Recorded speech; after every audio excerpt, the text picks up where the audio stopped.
You're listening to Protect It All, where Aaron Crow expands the conversation beyond just OT, delving into the interconnected worlds of IT and OT cybersecurity. Get ready for essential strategies and insights. Here's your host, Aaron Crow. All right, excited for this one, Mike. Thank you for joining me. You've been on the podcast before, but for those that may not have heard that previous episode, why don't you introduce yourself, tell us who you are and what it is that you do in this OT cybersecurity world. Yeah, no, thanks for having me back. I appreciate it, Aaron, as always. Yep. And for me, my name is Mike. I am in my day job. I get to work and design security for some of the world's largest industrial control environments. I get to really work with some of the world's best engineers in the control system space. So I'm very, very privileged there. And then outside of the day job, a lot of it is being able to take the information I learned there and from others in the community and being able to make that, I think, a little bit more accessible to folks, whether it's on YouTube with a free course around how to get started in industrial control, cybersecurity, which is really a focus for me. It really just sharing with people and helping not only bring new folks in to the community, but also for folks that want to learn more about ICS and OT cybersecurity, why it's important, why asset and owner operators, or they kind of get stuck, right? And a lot of them don't have a lot of resources either to build their programs and might not know where to start. So a lot of my goals is to help, not only bring, new people into the community, but also to help, I guess, essentially build up or strengthen those environments out there that already exist where, again, especially for those that they're not like a Shell or a BP with larger budgets, they're probably small mom and pop shops or, medium-sized organizations that they just don't have all those resources and don't even know where to start. So that's a big part of, what I share on YouTube and on LinkedIn. And it's such a valuable and needed thing, right? Is not everybody is Duke, not everybody's Shell, not everybody's FedEx, not everybody's Amazon, right?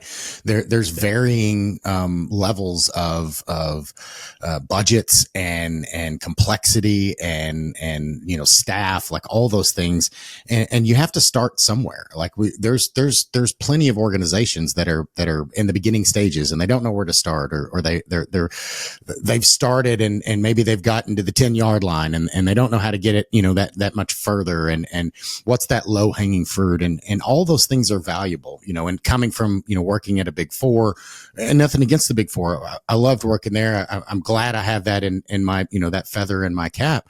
But at the same time, some of these smaller organizations can't pay a Big Four to come in and advise them, right? They just can't. They can't even pay, smaller boutique firms. Like they just don't have that budget or staff. So sometimes they have to do the best with what they've got. And sometimes I'm an engineer. Maybe I'm the smartest engineer in the world at my controls and automation, but that's a different skill set than cybersecurity. And that's the thing that a lot of the times you and I are talking to those really capable, amazing engineers and trying to give them some of the knowledge they need to kind of in this realm that they're not from. They didn't come, that's not their training. They've been doing this for a long time, but the cyber thing is different. And many times it gets bolted on because they're the smartest guy or girl in the room. They're the ones that are left with the, hey, you do it. You know how to do all this stuff. Figure it out. Right. Yeah, no, it's very, very true. I used to think, engineers knew everything and no, they don't, so it's, they are human, just like the rest of us. So sometimes they seem superhuman and they are, right. But there is still limitations to their all knowingness. Very much so. And that's a big part of what I like in working in ICS and OT, today. And I think this is not just because of me and my day job, because I get to have a lot of other conversations with, engineers and other folks in automation and OT around the world, but just getting to share with them and help them learn from a cyber perspective, right? How to design or how to secure their environments.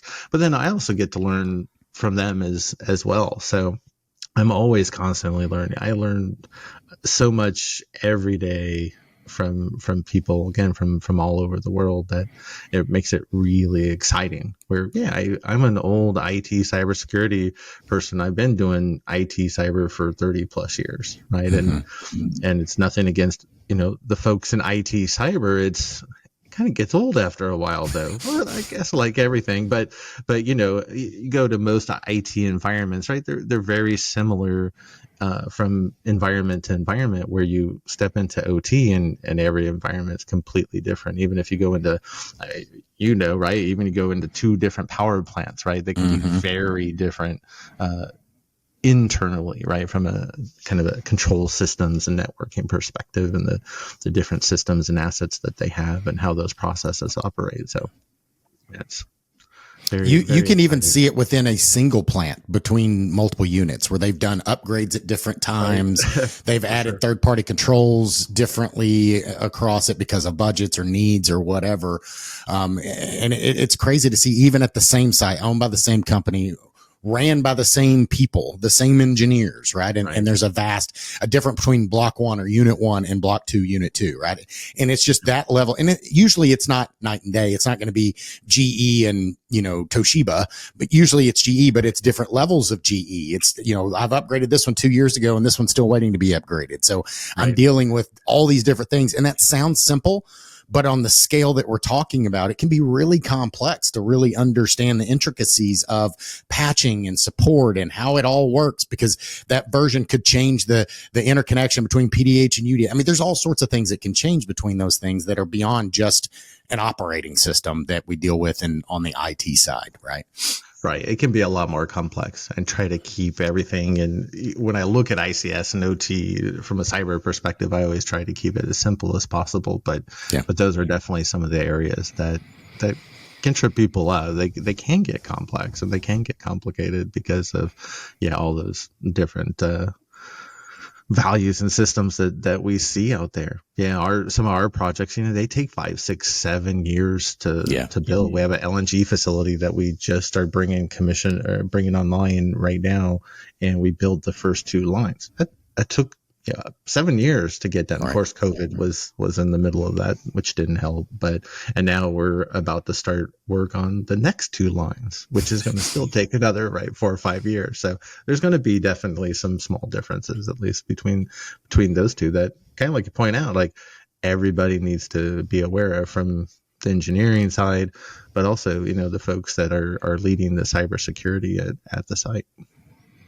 Which leads us to part of the reason that I wanted to bring you back on this week, is to give you an opportunity to talk about this upcoming thing that you guys are doing, which is B Sides ICS. It's going to correspond with S4 in Tampa, and it's an independent organization. Everybody's probably heard of B Sides, but why don't you give us a little thing of what is B Sides and what is B Sides ICS, and why are you putting this together?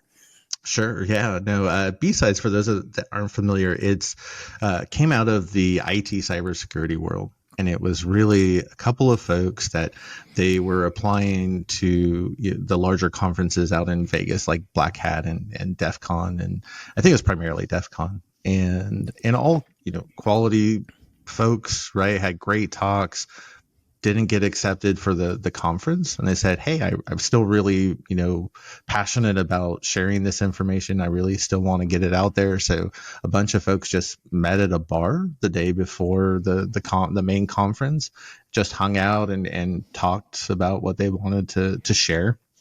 And B-Sides was born, and now they have events in, I think it's over 100, nearly 100 countries around the world. I actually run the B-Sides Greenville event down in Greenville, South Carolina, where I'm at. And we get about 400 folks every year. And it's really, I think our event, like many of the B-Sides, it's really just about bringing people together. Mm-hmm. And there's talks. Most have a lockpick village. You might have some other, maybe a capture the flag that somebody's doing.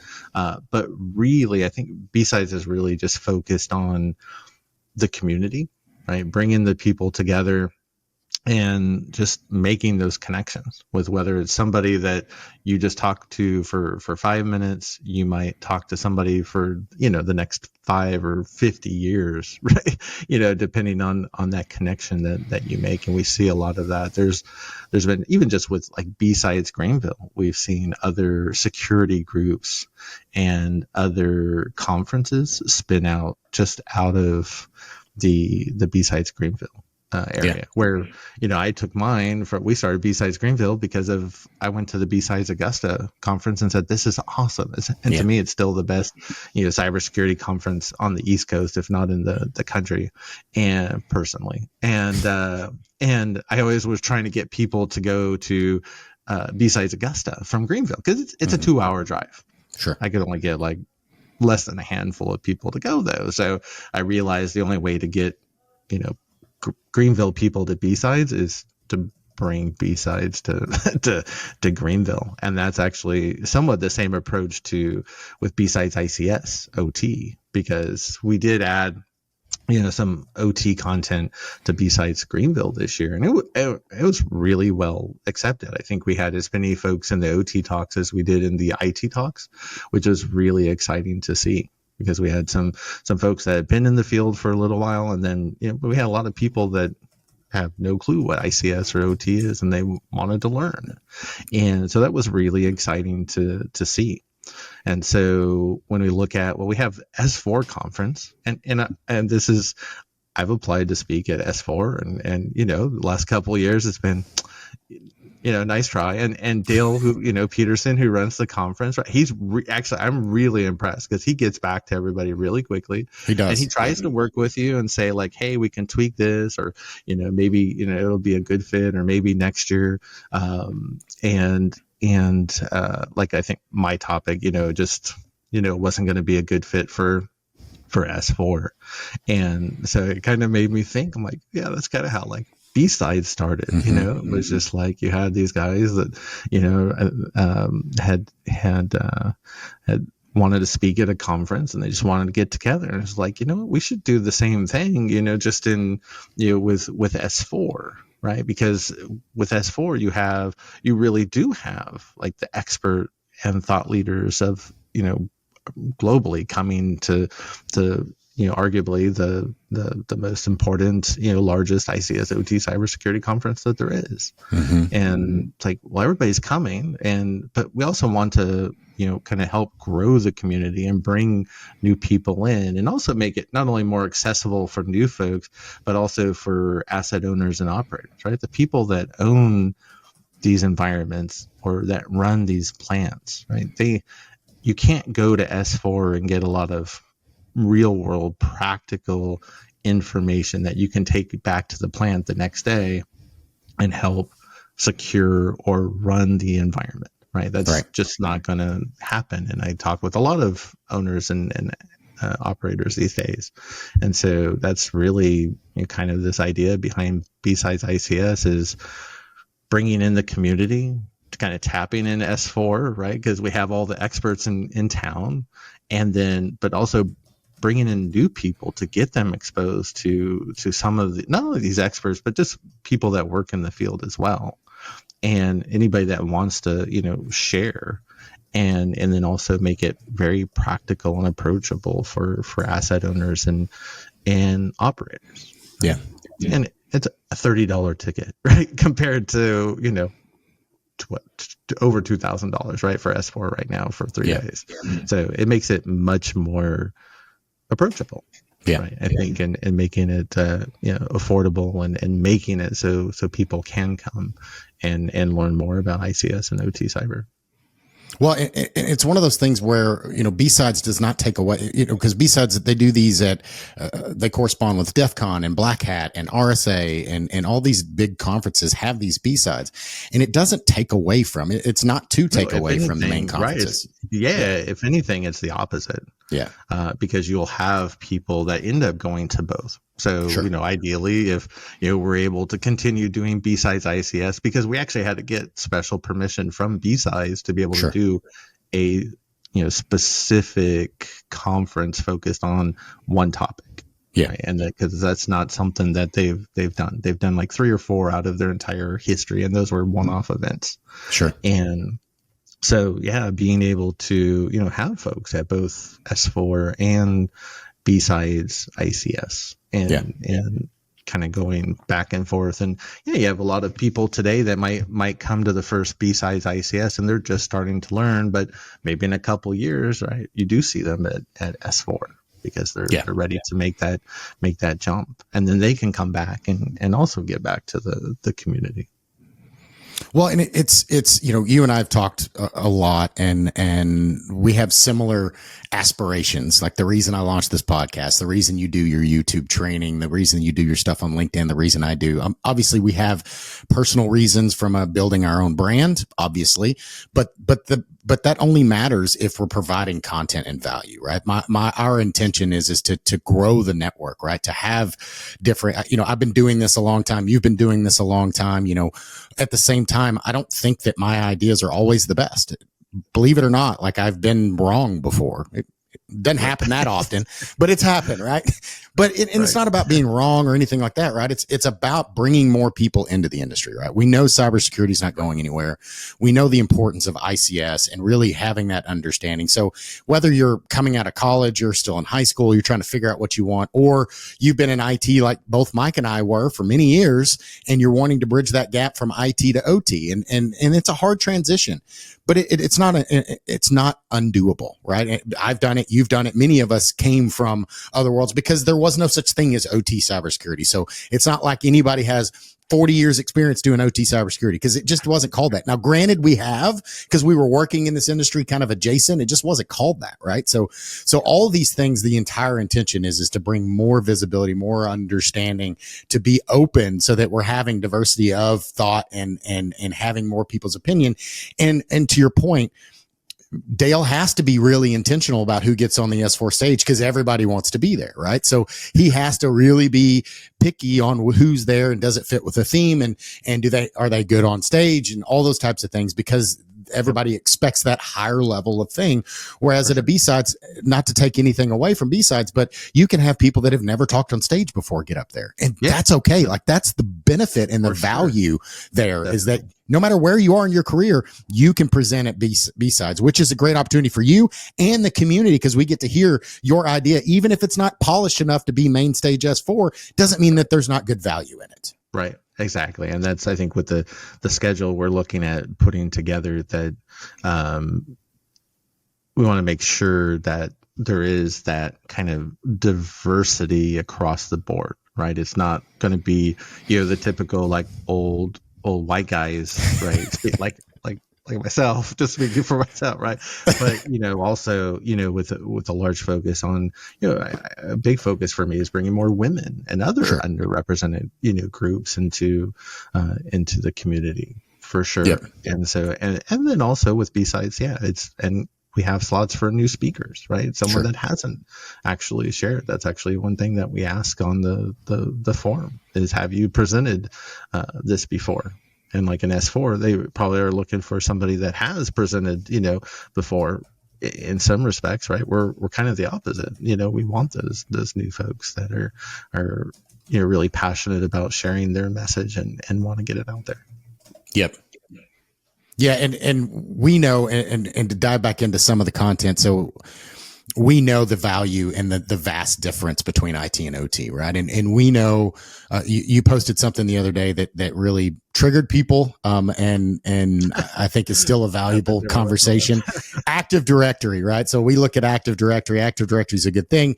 I've got some horror stories and war stories about using Active Directory. I was an Active Directory administrator at AT&T and on the IT side, right? Supporting 100,000 plus users and, Active Directory and Exchange and all those types of things. But those capabilities have got brought into these OT spaces, right? And we don't, that control engineer we just talked about before is not an Active Directory admin. So they're just taking whatever configuration came from the vendor and they're hoping it worked, right? And we see a lot of organizations that are trying to make trust relationships, or instead of having a separate Active Directory, they just integrate with their IT one, because I can understand at a high level how it makes sense in their mind, because it's more difficult to manage multiple environments and and again, that control engineer is not an Active Directory admin. He doesn't know how to really manage it from that level, but there's all sorts of risks that come with that. So talk to me about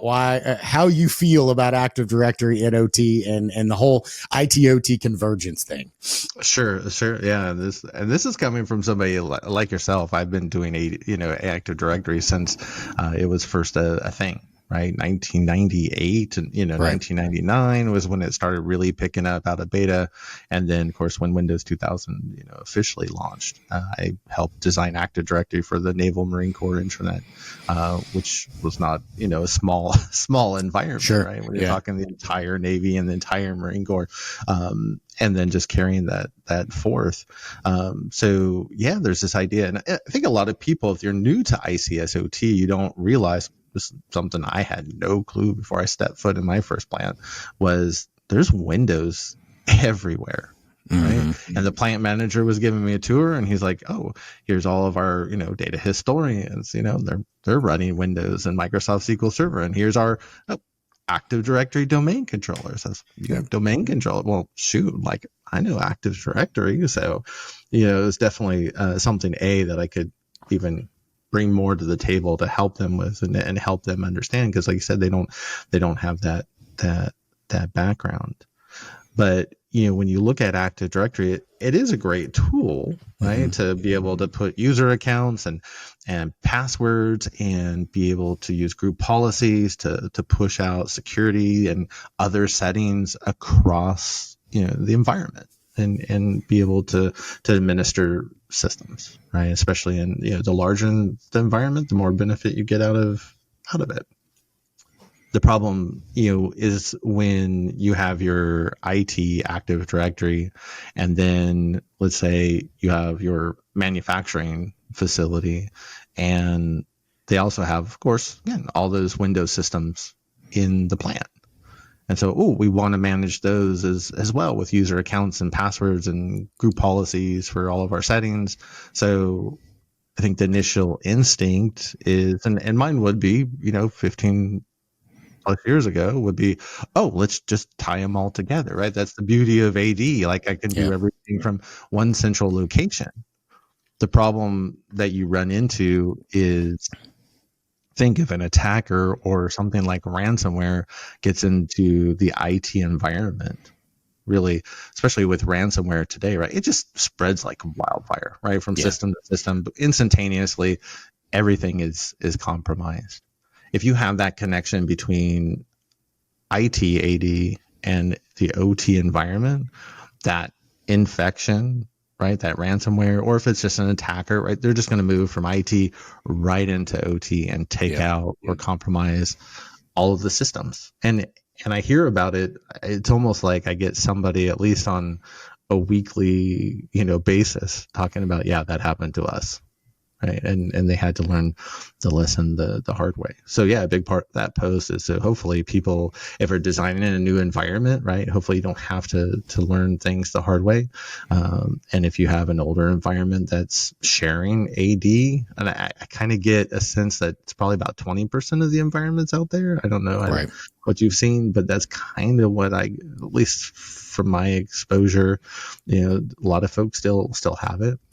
And I think they're just, okay, it's just like I'm from California, right? And wildfires are crazy, right? So you're always worried about it. It just feels like the same type of, situation where you're just sitting on massive acres and acres of just dry weeds and brush. And it's just waiting for a spark for everything to ignite and go up. And that's what it feels like to me. They're just waiting for that one person to click on a link or open up an attachment, infect their system, and then that ransomware is off to the races, and it takes out, again, IT and OT. Right. And then your operations are completely down. Well, we've done this in business where we have, delegation of authority, right? We have, we separate so that, my IT administrator can't write a check. My finance people can't see, everything. Not one person has that full rights. I've also seen a lot of operational reasons why segmentation and having separate systems. And it's exactly the things that you talked about, right? It's, hey, IT is rolling out this new group policy because it's better security to make sure that all the screens are locked within 5 minutes of inactivity. Right. And this was a disconnected environment where the actual OT systems were not sharing Active Directory, but they had what do all plants use? Pi. And usually those Pi systems are many times sitting on a corporate desktop because it's just displaying information, right? It's not control. Right. It doesn't need to be in the technically OT environment. But as we all know, it's really hard for a plant to manage their environment because they put so much into Pi. It's half the dang screens in the control room is some kind of Pi manipulation, right? Yep, so for sure. The IT side implemented this new group policy that dropped these corporate machines into this thing. So the screen locked after 5 minutes. The operators don't have a login. It's just a screen. It has no keyboard. Like there is a keyboard, but it's like hidden somewhere else. They never log into it. They've never once logged into it. So when the screen went dark, they can't control it and they have no idea how to get to it. Right. And so once they finally got to it and then it happened again, then they're screaming like, what is going on? Yeah. IT didn't know they were doing this. They didn't know the impact, but that's the bigger problem. That's the thing that we have to understand is it's not just, yes, the ransomware thing is huge. And yes, being able to pivot down in these environments with one login that could then with a trust relationship or anything else, then I have access into these OT spaces. It's also somebody can make a mistake in IT or push something they think is a good idea. And it's not on paper. It is, but it doesn't work in the OT environment for many number of reasons. Like for instance, I don't want my operator to have to log into a screen ever because they need to be able to control that thing for sure at a heartbeat, right? I control access differently in a control room than I do on a machine that's sitting out in the middle of somewhere else, right? I need that access instantly. No hesitation. I don't want them to fumble with a password, no fingerprint. It's just there. They sit in the chair, they control the thing, right? Yep. Yeah, no, it's very true.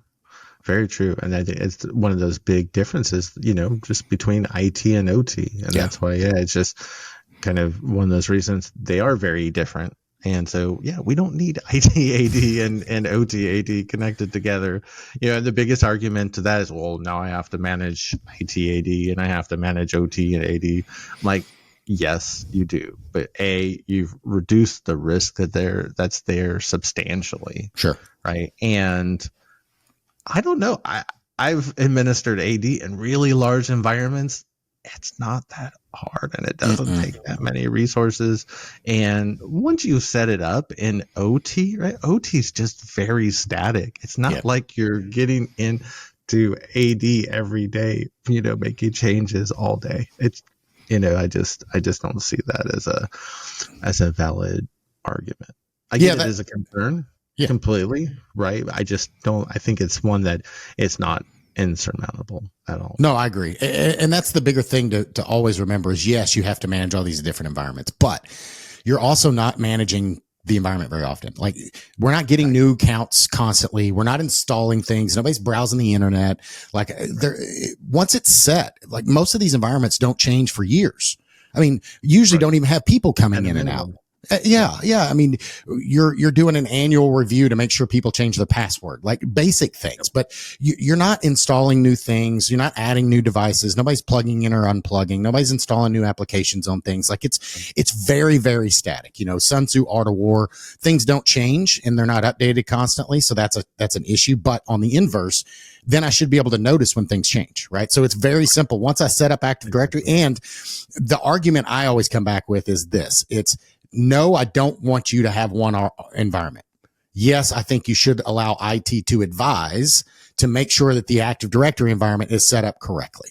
And what that means is not to push all the IT policies down into OT. It just means they don't have a default password. They don't have the standard things that should be taken care of and secured and made sure it's configured to best practices. You should lean on your IT team that does Active Directory for a living. They do this at very large organizations and very large environments. You should have them come and look at your environment. Just because the vendor set it up does not mean they're an Active Directory expert. I hate to tell you, but they're not. So have some outside third party review of that and make sure that they didn't leave a back door or, enable something, for instance, like you should never log in as domain admin ever to anything other than a domain controller. Like, and many times when I've seen when these vendors give you their service account, that service account is enterprise admin and schema admin and domain admin. Of course, right. And you're logging into all these machines with all those things. And we know that there's a Kerberos issue and all sorts of ways that can be taken advantage of because you're just using it improperly. Yeah, right. If you have an attacker in the environment, they're just sitting there waiting for somebody to log in with those credentials, and they take them and they're off to the races. Yeah, and it doesn't have to be a state adversary. We see state adversaries in many of our environments, or at least they're trying to get into our environments, right? And they're very much after Floor in my day job because they don't care about our data, but they do want Shell's data, or BP's or Saudi Aramco's.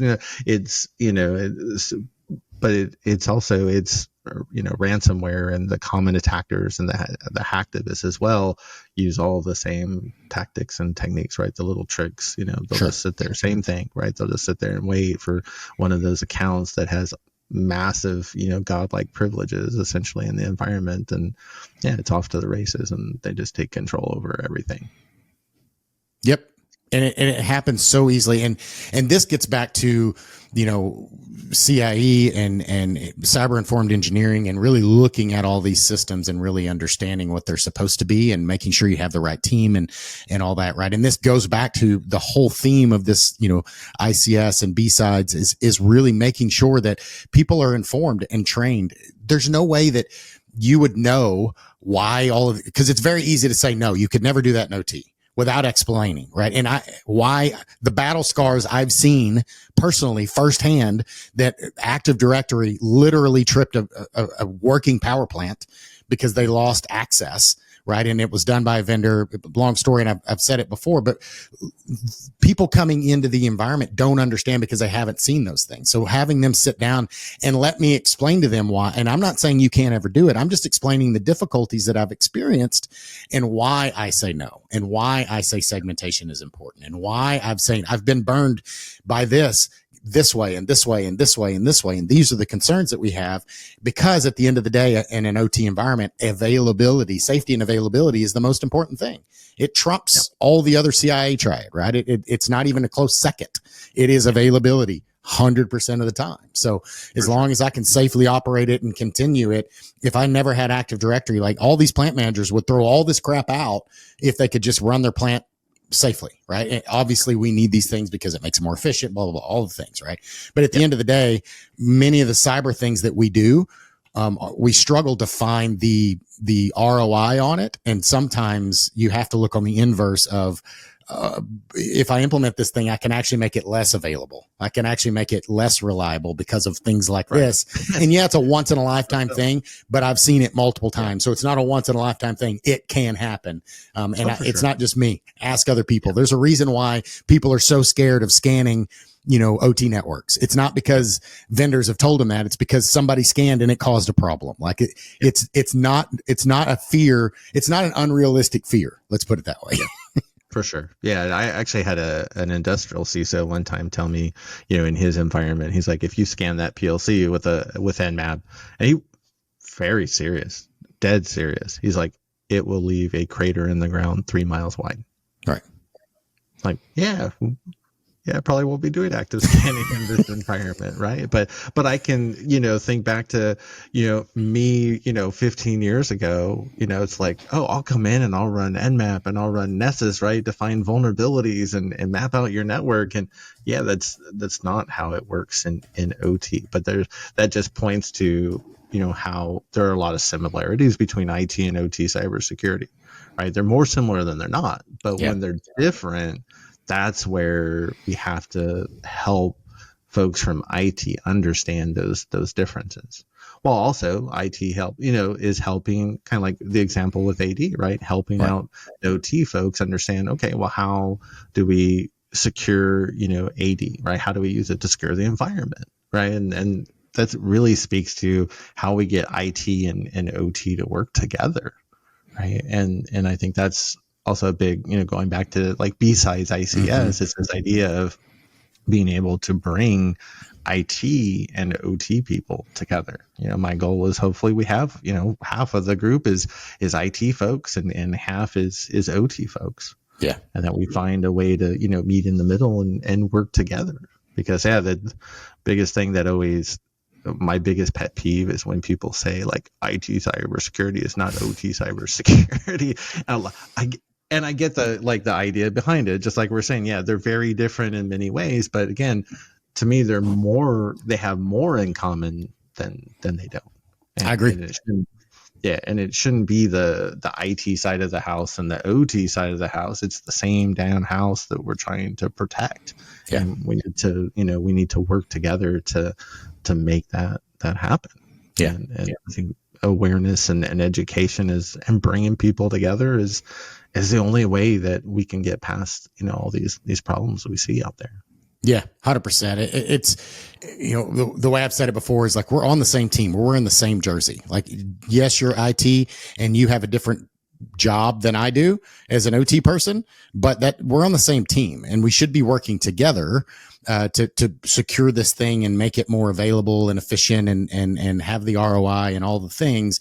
So we should use, if you've got a guy in the corner that's the best firewall guy in the business, why aren't you using him? I'm not saying that he should control your firewalls, but you should at least advise from him.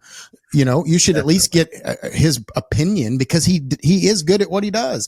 You still get to make the final decision, but you should at least get his opinion, right? Same thing on Active Directory, same thing on SQL, same thing on, thin clients. We're using thin clients in all these control rooms and, with the terminal server, like we have the same systems running in IT. Why are we not? And we're sending that team to training and they're dedicated and all they do all day long is eat, breathe, sleep networking or firewalls or front end servers or whatever the thing. And the fact that we're not all using those to at least advise on our OT environments as they're being deployed. Okay. The vendor's bringing in, Active Directory and they're bringing in XYZ firewall and they're bringing in, these types of switches and they're bringing in this and here's the configurations. Is there anything that we're missing? Like, as we know, sometimes those configurations will leave, telnet running and, they've got a standard password installed and, they're not encrypting the passwords on a Cisco iOS, right? It's just clear text so I can look at the configuration, see what the password is. I mean, they leave SNMP running, like all the different things that on an IT side, we've disabled 15 years ago. On an OT side, many times we walk in and it's still there. It's running XP. Right. It's got a 3G card directly plugged into it. It's multi-home. So it's plugged into multiple networks. So it's bypassing the firewall. There's all these things that we do in OT that are just no-nos in IT, but we do them every day in OT. And we have we've got to get to a place where we feel comfortable to reach out to our team on the other side of the fence. Because we're, like you said, we're all under the same house. Like we're all working towards the same goal. And the more that we can use that knowledge together for a shared end goal, the better off we're going to be in the long run. For sure. Yeah. Do we need people that understand both? For sure. Yeah. Right. But to get to that point, it takes years. It takes decades for somebody. Like I'm working on that path and I've been doing it for a long time, but I'm still not an expert, Sure. And I would never say I'm an expert in ICS or OT, anything. Yeah. Right? And I'm not an engineer. Yeah. And I'm learning, again, more than one thing, every day. Sure. So we have to work together until there's that time where sure you have, and I don't think it'll actually ever happen, where you just have a field of people that understand, IT and OT together. And it's again, I think those people are going to be rare and few between. Sure. And I think that's always going to be the case. Right. Well, it's like, you build a house, you hire a general contractor, and then that general contractor gets subcontractors. He gets an electrician, he gets a plumber, he gets a foundation guy, he gets a cabinet guy, he gets a, paint and mud guy, like, all that type of stuff. Yes, he's somewhat knowledgeable in all of those different areas, enough to say, hey, subcontractor, that's not the quality of work that we're doing. That's not what we're trying to do.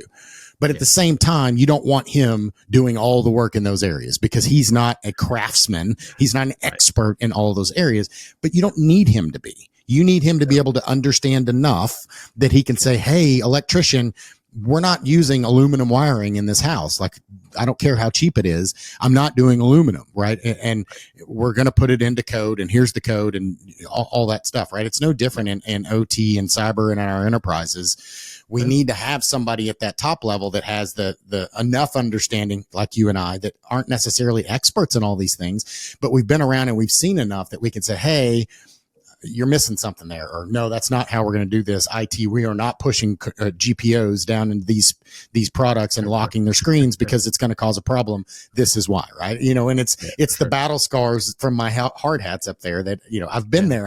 I've seen it, and we've done it, and pulling together and learning that root cause analysis, the after action, whatever you want to call it, is so valuable that knowledge being pushed into B Sides. So what are some of the things that you guys are going to be talking on? Like, is there a theme or focus on the event other than just ICS in general? Yeah, I mean, it's one with B Sides, it's kind of like you build it and they will come type of, especially for the first one. But, already talking with folks that want to participate, to come share. We have our keynote speaker locked in. We can't announce quite yet, but I'm really, really excited. Hopefully a lot of other people will be as well. I know we'll be touching on subjects like, and I think there's a couple of ways to look at it, because with ICS OT, right, there's kind of the cybersecurity, I guess, principles or practices. Like, if you want to learn about like ICS OT pen testing, right, how does that work in an OT environment and how it's different from IT, right? That could be an example. But then at the same time, we also look at the OT world and from a perspective of different sectors as well. So you could have somebody come in and talk about, like, how does the power grid work, right? How does control systems and cybersecurity work in a power plant, right? Versus, someone like we're talking about, Kristen, right? Come in and talking about how cybersecurity impacts food and agriculture. Yeah. Right? Which is not, it's one of those areas I didn't think about a lot, because I don't, I haven't worked in food and agriculture. Right. So it's kind of this whole, just bringing in different people that want to come share, from first time speakers to people that have probably been doing this for 30 plus years and everything in between. And they can be talking about cyber from different perspectives, from the different sectors. They can be looking at it from, these are the different practices in OT, how they are different in IT, and just kind of a big mishmash, right, or mashup of all that is typically what B Sides will turn out to be. Yeah. So, That's awesome. Yeah. I mean, definitely anybody that's out there listening, maybe you've submitted something for S4, you didn't get your talk heard, or maybe you did and you still want to share with more folks. Like, definitely reach out. I'll be part of it, definitely volunteering and helping out where I can. There's some cool stuff coming that, when they are announced, I think everybody will be, excited to see. I know you guys are still working on the venue. Hopefully that's found out pretty quick as well, but it'll be somewhere in that S4 area, that I'm sure that people will be, if you're going to one, you'll be able to get there from the other. Is that right? Yeah, I think the furthest location we're looking at, and we should have it locked in hopefully by the end of the year, or the end of the month, right after Thanksgiving. I'm going to go down there. But yeah, I think the furthest away is like a 10-minute drive from where S4 is. So it's perfect. Yeah, not horrible. So how do folks submit to be a talk or sponsor or volunteer? Like, what's the kind of call to action for folks as if they want to be involved or just participate or just attend even? Sure. No, I appreciate that. Yeah. So bsidesics.org is the site to go to, and then you'll see the links. There's links there for the CFP and for tickets. I would say right now we're actually probably already about 20% sold out. Which is really awesome. Good. To see. So we'll have a great group. And then on the site, you'll also see the info at bsidesics.org. So that's the best email for if you want to go through the official channels, or anybody can feel free to ping me on LinkedIn or send me an email at mike@mikeholcomb.com. Sure. And we'll give, folks want to volunteer, we'll get you on the list. We've already got like yourself and some others from the community, which is really exciting, that are coming to help out for the day. And then trying to think what else. I'm probably missing something, but it should be a great event. We'll have a speaker dinner and volunteer dinner the night before. We're planning on an after party that night. We're also working with Kristen and Najo to host a reception for women in ICS cybersecurity that night. It was something that S4 had done previously, and they're not doing it this year for whatever reason. So we were going to pick that up. So I think that's definitely something also to look forward to, especially for any of the women, whether you come to S4 or B Sides or one or the other or both. Definitely love to have you at the reception that night. So absolutely. That's exciting. Yeah. And all this stuff, we'll share all the links and content down in the show notes there, but definitely reach out. If you have questions, don't hesitate to reach out to me, reach out to Mike directly. Happy to do it. But I really challenge all the listeners out there, if you haven't spoken, if you've got something and you want to get in there and submit something, maybe you've tried at S4, DEF CON, or any of the others, or maybe you haven't. Maybe you've been sitting on the sidelines and you haven't stepped up to stage. I really challenge you to take this, right? And it's a good opportunity. It's a good skill. Mike and I talked about it a little earlier around, kind of business development versus engineering. And, part of my job as a consultant is to do, to sell. Right. And one of my mentors a long time ago told me all business is a people business, right? You have to be able to sell your idea to people, whether you're a true salesman.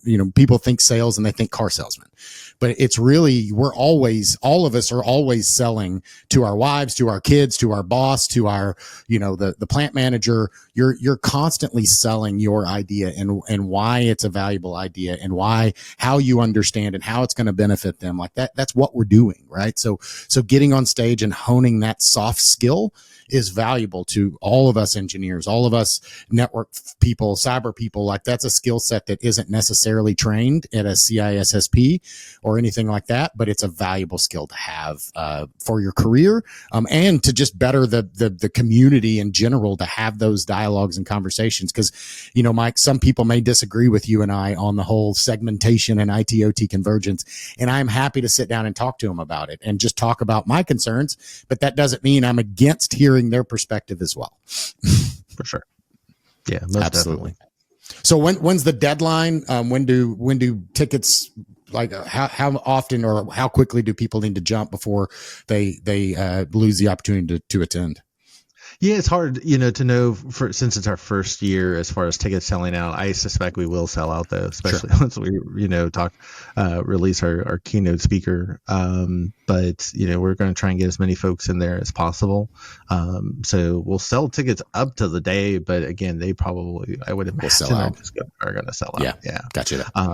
And then the cutoff for the call for paper or presentations is the end of the year. So you have until New Year's to get that in, and then we'll have a really quick turnaround where the advisory board looks through those. They don't know who submits what, so it's a blind review, and then take all that into consideration. And then we'll finalize the schedule and let folks know, so that way for those that are especially coming from out of town to Tampa this year, that they'll have time to be able to make those arrangements.